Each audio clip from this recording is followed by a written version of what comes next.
Capítulo 30. Maria. Junto da cruz, o vulto agoniado de Maria produzia dolorosa e indelével impressão. Com o pensamento ansioso e torturado, olhos fixos no madeiro das perfídias humanas, a ternura materna regredia ao passado em amarguradas recordações. Ali estava o filho bem-amado na hora extrema. Maria deixava-se ir na corrente infinda das lembranças. Eram as circunstâncias maravilhosas em que o nascimento de Jesus lhe fora anunciado, a amizade de Isabel, as profecias do velho Simeão, reconhecendo que a assistência de Deus se tornara incontestável nos menores detalhes de sua vida. Naquele instante supremo, revia a manjedoura na sua beleza agreste, sentindo que a natureza parecia desejar redizer aos seus ouvidos o cântico de glória daquela noite inolvidável. Através do véu espesso das lágrimas, repassou uma por uma as cenas da infância do filho estremecido, observando o alarma interior das mais doces reminiscências. Nas menores coisas, reconhecia a intervenção da providência celestial. Entretanto, naquela hora, seu pensamento vagava também pelo vasto mar das mais aflitivas interrogações. Que fizera Jesus por merecer tão amargas penas? Não vira crescer de sentimentos imaculados sob o calor de seu coração? Desde os mais tenros anos, quando o conduzia à fonte tradicional de Nazaré, observava o carinho fraterno que dispensava a todas as criaturas. Frequentemente ia buscá-lo nas ruas empedradas, onde a sua palavra carinhosa consolava os transeuntes desamparados e tristes. Viandantes misérrimos vinham à sua casa modesta louvar o filhinho idolatrado, que sabia distribuir as bênçãos do céu. Com que enlevo recebia os hóspedes inesperados que suas mãos minúsculas conduziam à carpintaria de José. Lembrava-se bem de que um dia a divina criança guiara a casa 2 malfeitores publicamente reconhecidos como ladrões do vale de Misepe. E era de ver-se a amorosa solicitude com que seu vulto pequenino cuidava dos desconhecidos como se fossem seus irmãos. Muitas vezes comentara a excelência daquela virtude santificada, receando pelo futuro de seu adorável filhinho. Depois da cariciosa paisagem doméstica, era a missão celestial, dilatando-se em colheitas de frutos maravilhosos. Eram paralíticos que retomavam os movimentos da vida, cegos que se reintegravam nos sagrados dons da vista, criaturas famintas de luz e de amor que se saciavam na sua lição de infinita bondade. Que profundos desígnios haviam conduzido seu filho adorado à cruz do suplício? Uma voz amiga lhe falava ao espírito, dizendo das determinações insondáveis e justas de Deus que precisam ser aceitas para a redenção divina das criaturas. Seu coração rebentava em tempestades de lágrimas irreprimíveis. Contudo, no santuário da consciência repetia a sua afirmação de sincera humildade. Faça-se na escrava a vontade do Senhor. De alma angustiada, notou que Jesus atingira o último limite dos padecimentos inenarráveis. Alguns dos populares mais exaltados multiplicavam as pancadas, enquanto as lanças riscavam o ar em ameaças audaciosas e sinistras. Ironias mordazes eram proferidas a esmo, dilacerando-lhe a alma sensível e afetuosa. Em meio de algumas mulheres compadecidas que lhe acompanhavam um angustioso transe, Maria reparou que alguém lhe pousara as mãos de leve sobre os ombros. Deparou-se-lhe a figura de João, que, vencendo a pusilanimidade criminosa em que haviam mergulhado os demais companheiros, lhe estendia os braços amorosos e reconhecidos. Silenciosamente, o filho de Zebedeu abraçou-se àquele triturado coração maternal. Maria deixou-se enlaçar pelo discípulo querido e ambos, ao pé do madeiro, em gesto súplice, buscaram ansiosamente a luz daqueles olhos misericordiosos no cúmulo dos tormentos. Foi aí que a fronte do divino supliciado se moveu vagarosamente, revelando perceber a ansiedade daquelas duas almas em extremo desalento. Meu filho, meu amado filho! Exclamou ela em aflição, frente à serenidade daquele olhar de melancolia intraduzível. O Cristo pareceu meditar no auge de suas dores, mas como se quisesse demonstrar no instante derradeiro a grandeza de sua coragem e a sua perfeita comunhão com Deus, replicou com significativo movimento dos olhos vigilantes: Mãe, eis aí teu filho. E dirigindo-se de modo especial, com um leve aceno ao apóstolo, disse: Filho, eis aí tua mãe. Maria envolveu-se no véu de seu pranto doloroso, mas o grande evangelista compreendeu que o Mestre, na sua derradeira lição, ensinava que o amor universal era o sublime coroamento de sua obra. Entendeu que no futuro a claridade do reino de Deus revelaria aos homens a necessidade da cessação de todo o egoísmo e que no santuário de cada coração deveria existir a mais abundante cota de amor, não só para o círculo familiar, senão para todos os necessitados do mundo, e que no templo de cada habitação permaneceria a fraternidade real, para que a assistência recíproca se praticasse na terra, sem serem precisos os edifícios exteriores, consagrados a uma solidariedade claudicante. Por muito tempo conservaram-se ainda ali, em preces silenciosas, até que o mestre exânime fosse arrancado à cruz, antes que a tempestade mergulhasse a paisagem castigada de Jerusalém num dilúvio de sombras. Após a separação dos discípulos que se dispersaram por lugares diferentes para a difusão da Boa Nova, Maria retirou-se para Betaneia, onde alguns parentes mais próximos a esperavam com especial carinho. Os anos começaram a rolar, silenciosos e tristes para a angustiada saudade de seu coração. Tocada por grandes dissabores, observou que em tempo rápido as lembranças do filho amado se convertiam em elementos de ásperas discussões entre os seus seguidores. Na Betaneia, pretendia-se manter uma certa aristocracia espiritual, por efeito dos laços consanguíneos que ali aprendiam, em virtude dos elos que a ligavam a José. Em Jerusalém, digladiavam-se os cristãos e os judeus, com veemência e acrimônia. Na Galileia, os antigos cenáculos simples e amoráveis da natureza estavam tristes e desertos. Para aquela mãe amorosa, cuja alma digna observava que o vinho generoso de Caná se transformara no vinagre venenoso do martírio, o tempo assinalava sempre uma saudade maior no mundo e uma esperança cada vez mais elevada no céu. Sua vida era uma devoção incessante ao rosário imenso da saudade, as lembranças mais queridas. Tudo que o passado feliz edificara em seu mundo interior revivia na tela de suas lembranças com minúcias somente conhecidas do amor e lhe alimentavam a seiva da vida. Relembrava o seu Jesus pequenino, como naquela noite de beleza prodigiosa, em que o recebera nos braços maternais, iluminado pelo mais doce mistério. Figurava-se-lhe escutar ainda o balido das ovelhas que vinham, apressadas a cercar-se do berço que se formara de improviso. E aquele primeiro beijo feito de carinho e de luz?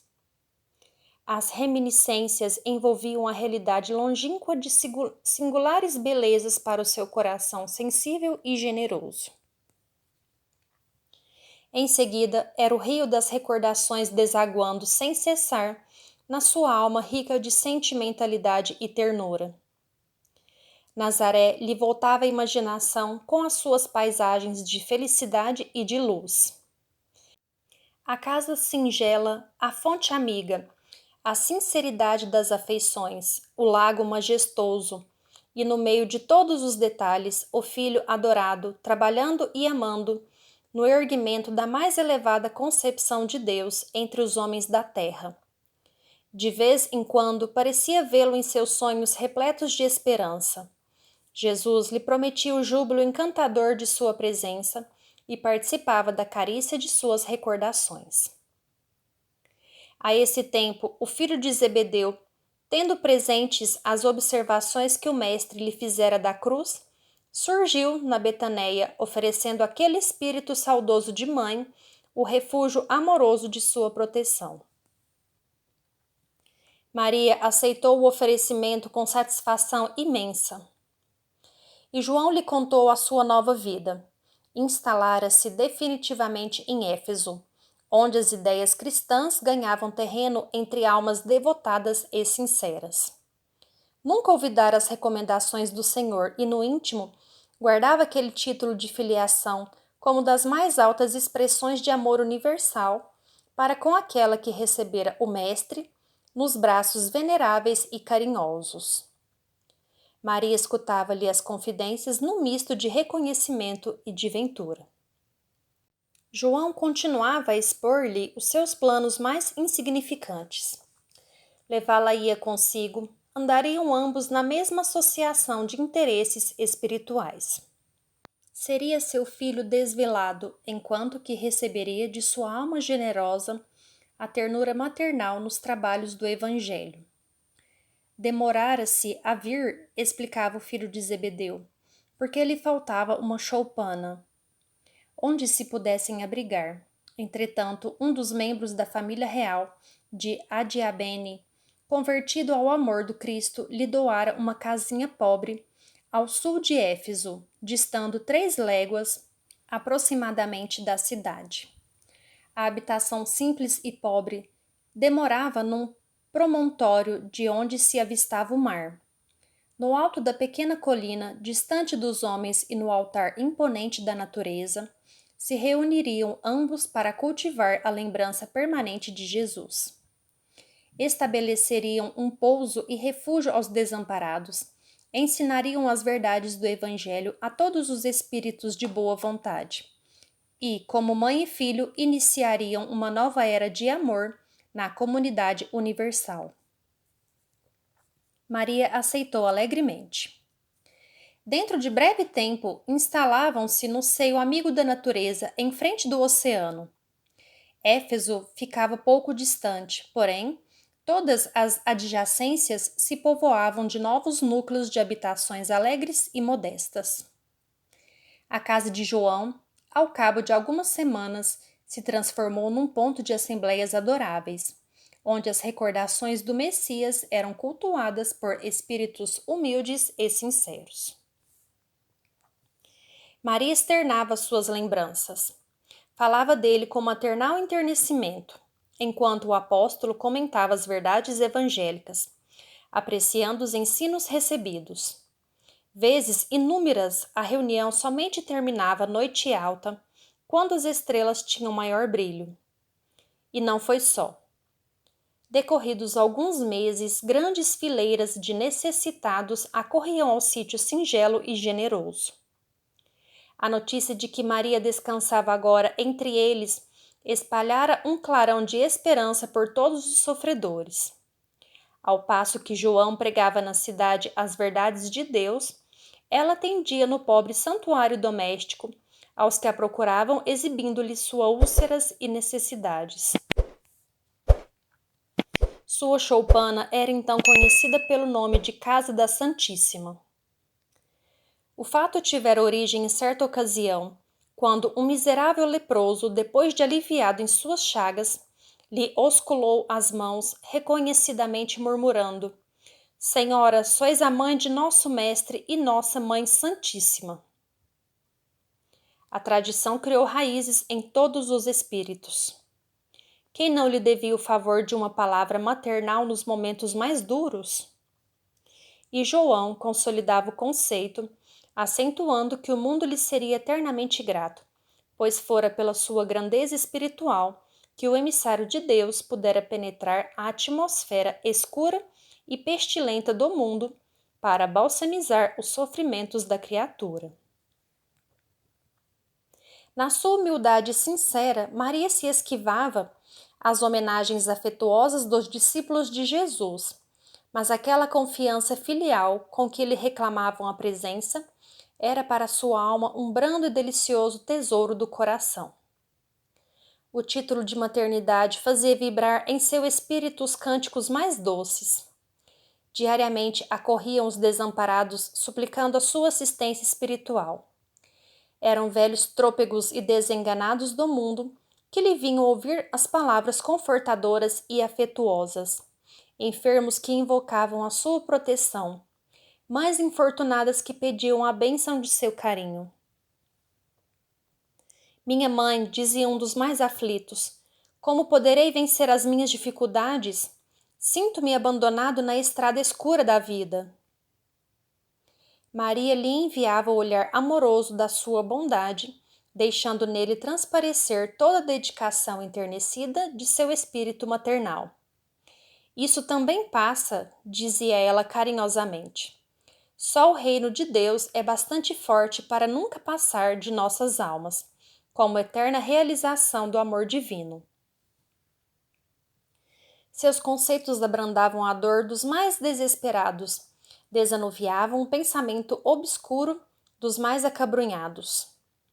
A igreja de Éfeso exigia de João a mais alta expressão de sacrifício pessoal, pelo que, com o decorrer do tempo, quase sempre Maria estava só, quando a legião humilde dos necessitados descia o promontório desataviado, rumo aos lares mais confortados e felizes.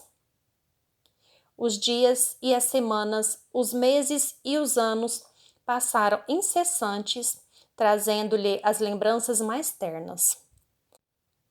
Quando sereno e azulado, o mar lhe fazia voltar à memória o Tiberíades distante.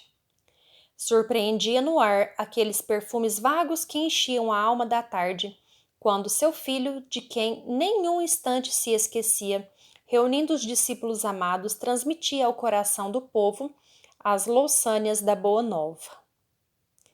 A velhice não lhe acarretara nem cansaços, nem amarguras. A certeza da proteção divina lhe proporcionava ininterrupto consolo. Como quem transpõe o dia em labores honestos e proveitosos, seu coração experimentava grato repouso, iluminado pelo luar da esperança e pelas estrelas fulgurantes da crença imorredoura. Suas meditações eram suaves colóquios com as reminiscências do filho muito amado. Súbito recebeu notícias de que um período de dolorosas perseguições se havia aberto para todos os que fossem fiéis à doutrina do seu Jesus divino. Alguns cristãos banidos de Roma traziam a Éfeso as tristes informações. Em obediência aos éditos mais injustos, escravizaram-se os seguidores do Cristo, destruíam-se-lhes os lares, metiam-nos a ferros nas prisões. Falava-se de festas públicas em que seus corpos eram dados como alimento a feras insaciáveis em horrendos espetáculos. Então, num crepúsculo estrelado, Maria entregou-se às orações como de costume, pedindo a Deus por todos aqueles que se encontrassem em angústias do coração, por amor de seu filho, embora a soledade do ambiente não se sentia só. Uma como força singular lhe banhava a alma toda. Aragens suaves sopravam do oceano espalhando os aromas da noite, que se povoava de astros amigos e afetuosos, e em poucos minutos a lua plena participava igualmente desse concerto de harmonia e de luz. Enlevada nas suas meditações, Maria viu aproximar-se o vulto de um pedinte. Minha mãe, exclamou o recém-chegado, como tantos outros que recorriam ao seu carinho, venho fazer-te companhia e receber a tua bênção. Maternalmente, ela o convidou a entrar, impressionada com aquela voz que lhe inspirava profunda simpatia. O peregrino lhe falou do céu, confortando-a delicadamente. Comentou as bem-aventuranças divinas que aguardam a todos os devotados e sinceros filhos de Deus, dando a entender que lhe compreendia as mais ternas saudades do coração. Maria sentiu-se empolgada por tocante surpresa. Que mendigo seria aquele que lhe acalmava as dores secretas da alma saudosa com bálsamos tão doçorosos? Nenhum lhe surgira até então para dar. Era sempre para pedir alguma coisa. No entanto, aquele viandante desconhecido lhe derramava no íntimo as mais santas consolações. Onde ouvir aquela voz meiga e carinhosa noutros tempos? Que emoções eram aquelas que lhe faziam pulsar o coração de tanta carícia? Seus olhos se umedeceram de ventura, sem que conseguisse explicar a razão de sua terna emotividade. Foi quando o hóspede anônimo lhe estendeu as mãos generosas e lhe falou com profundo acento de amor: Minha mãe, venha aos meus braços. Nesse instante, fitou as mãos nobres que se lhe ofereciam num gesto da mais bela ternura. Tomada de comoção profunda, viu nelas duas chagas, como as que seu filho revelava na cruz, e instintivamente, dirigindo o olhar ansioso para os pés do peregrino amigo, divisou também aí as úlceras causadas pelos cravos do suplício. Não pôde mais. Compreendendo a visita amorosa que Deus lhe enviava ao coração, bradou com infinita alegria: meu filho, as úlceras que te fizeram! E precipitando-se para ele como mãe carinhosa e desvelada, quis certificar-se tocando a ferida que lhe fora produzida pelo último lançaço perto do coração. Suas mãos ternas e solícitas o abraçaram na sombra visitada pelo luar, procurando sofregamente a úlcera que tantas lágrimas lhe provocara ao carinho maternal. A chaga lateral também lá estava, sob a carícia de suas mãos. Não conseguiu dominar o seu intenso júbilo. Num ímpeto de amor, fez um movimento para se ajoelhar. Queria abraçar-se aos pés do seu Jesus e osculá-los com ternura. Ele, porém, levantando-se, cercado de um halo de luz celestial, se lhe ajoelhou aos pés e, beijando-lhe as mãos, disse em carinhoso transporte: Sim, minha mãe, sou eu. Venho buscar-te, pois meu pai quer que sejas no meu reino a rainha dos anjos. Maria cambaleou, tomada de inexprimível ventura.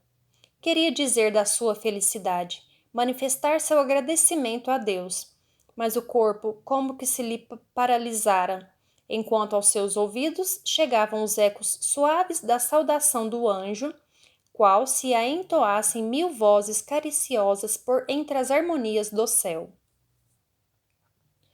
Ao outro dia, 2 portadores humildes desciam a Éfeso, de onde regressaram com João para assistir aos últimos instantes daquela que lhes era a devotada Mãe Santíssima.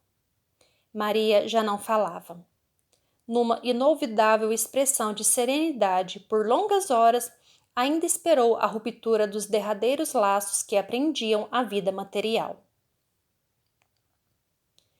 A alvorada desdobrava o seu formoso leque de luz quando aquela alma eleita se elevou da terra, onde tantas vezes chorara de júbilo, de saudade e de esperança.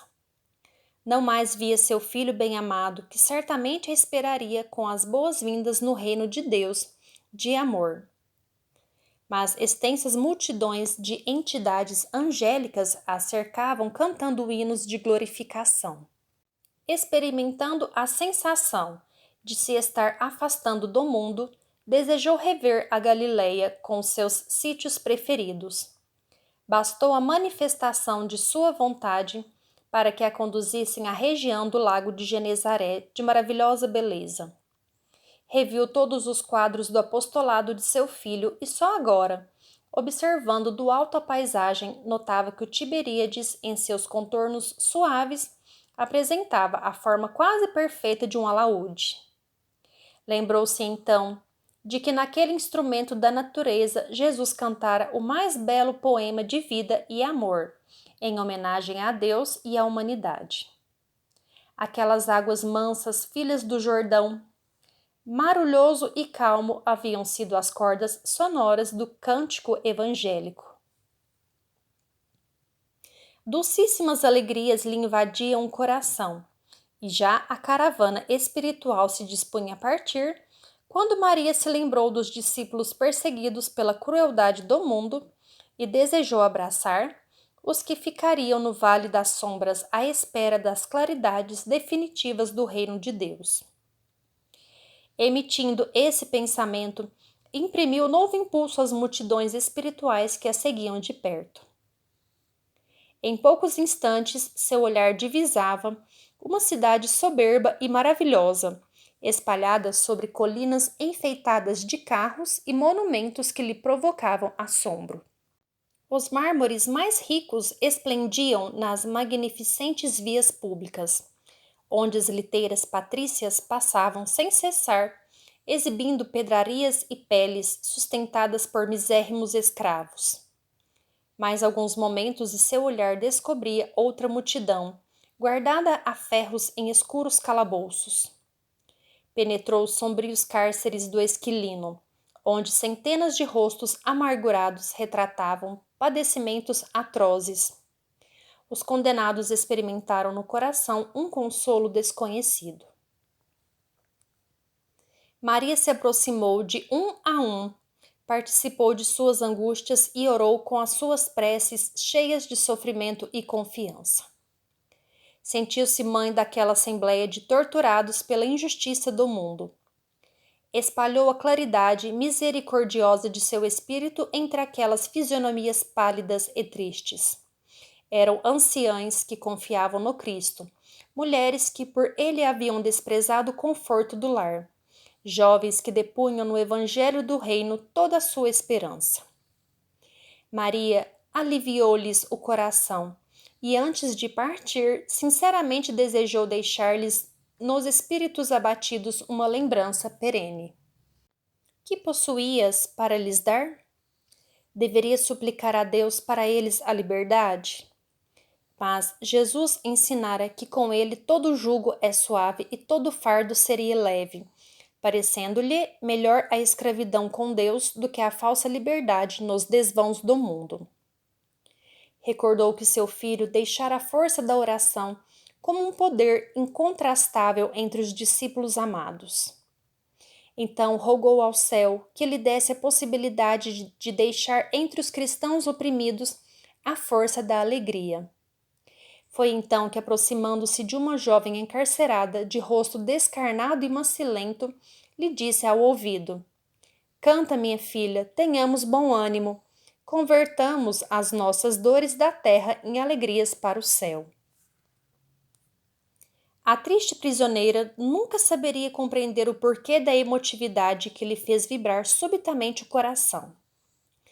De olhos estáticos contemplando o firmamento luminoso, através das grades poderosas, ignorando a razão de sua alegria, cantou um hino de profundo e enternecimento amor a Jesus, em que traduzia sua gratidão pelas dores que lhe eram enviadas, transformando todas as suas amarguras em consoladoras rimas de júbilo e esperança. Daí a instantes, seu canto melodioso era acompanhado pelas centenas de vozes dos que choravam no cárcere aguardando o glorioso testemunho. Logo, a caravana majestosa conduziu ao reino do Mestre a bendita entre as mulheres, e desde esse dia, nos tormentos mais duros, os discípulos de Jesus têm cantado na terra, exprimindo seu bom ânimo e a sua alegria, guardando a suave herança de Nossa Mãe Santíssima. Por essa razão, irmãos meus, quando ouvirdes o cântico nos templos das diversas famílias religiosas do cristianismo, não vos esqueçais de fazer no coração um brando silêncio para que a rosa mística de Nazaré espalhe aí o seu perfume. Humberto de Campos, Irmão X. Fim.